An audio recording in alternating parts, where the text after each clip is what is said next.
Events in Rafah are unfolding against the backdrop of ceasefire negotiations being brokered by Qatar and Egypt. Israel's Prime Minister has released a video message saying Hamas's proposal falls short of Israel's demands. Israel will not allow Hamas to return to rule in Gaza. We will not allow them to rebuild their military capabilities and continue their project of destroying us. Israel will not approve any proposal that constitutes a threat to Israel's security and future. For that reason, I have ordered our delegation that went to Cairo to continue to insist on our demand to guarantee our security. In parallel, we will continue our war against Hamas. Our entry into Rafah is a very important step. Our army is on its way to destroy the remainder of their capabilities.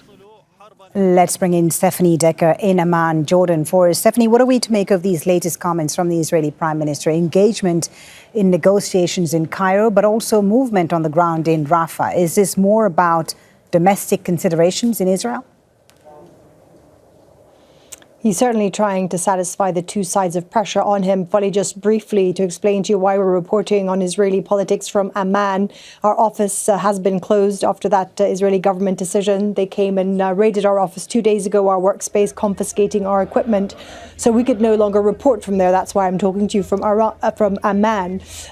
Yes, I think he is absolutely playing to two sides. One, he sent that negotiating team to Cairo to appease the Americans, who are putting an incredible amount of pressure on him to get this ceasefire signed. Remember, the ceasefire initially was touted by Anthony Blinken as being a generous concession from the Israelis that Hamas has now accepted, which is exactly what they wanted. And now Israel is having issues. And he's going into Rafah. Another thing that Netanyahu said there was that seizing the Palestinian side of the Rafah border was crucial for bringing down Hamas's military capabilities. He also said that Rafah was very important to bring back the captives alive. But ironically, we've just had a statement from Hamas's spokesperson saying that one of the captives, a 70-year-old woman, was killed, according to the spokesperson, in Israeli shelling. We don't have independent ways of confirming that. However, it is part of the sentiment of the majority of the Israeli public that if Israel goes into Rafah, that most of the captives, whichever ones remain alive,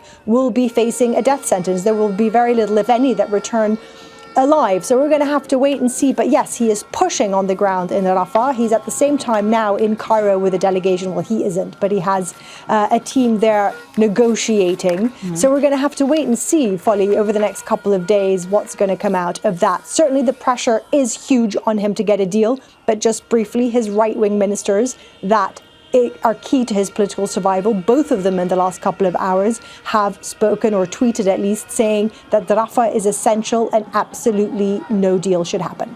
Stephanie, thank you very much. Stephanie Decker live there in Amman, Jordan.